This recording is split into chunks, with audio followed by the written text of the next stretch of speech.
По мнению современных девушек и их колдов-подкаблучников, здоровые отношения — это: первое.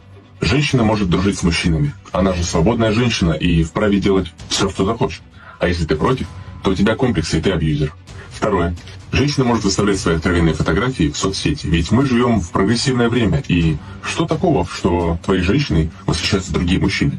А если ты против, то у тебя комплексы, и ты абьюзер. Третье.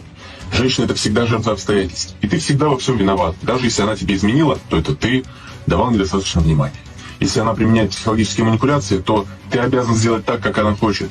А если ты на них не реагируешь, на эти манипуляции, то ты тиран, абьюзер и закомплексованный. Работай над своими травмами. Четвертое. Женщина всегда может пойти в клуб с подругами, ярко туда накраситься и надевать обтягивающую фигуру платье. Ведь это норма. Она же идет туда просто потанцевать.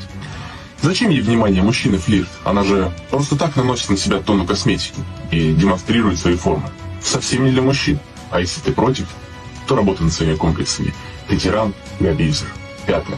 Единственное, что должна женщина в отношениях, это быть счастливой. А ее раб должен для этого делать все. Закрыть глаза на ее неуважение, на оскорбления, на манипуляции, на откровенное потребительское отношение к тебе. Иначе, сам понимаешь, ты абьюзер. Удобная позиция.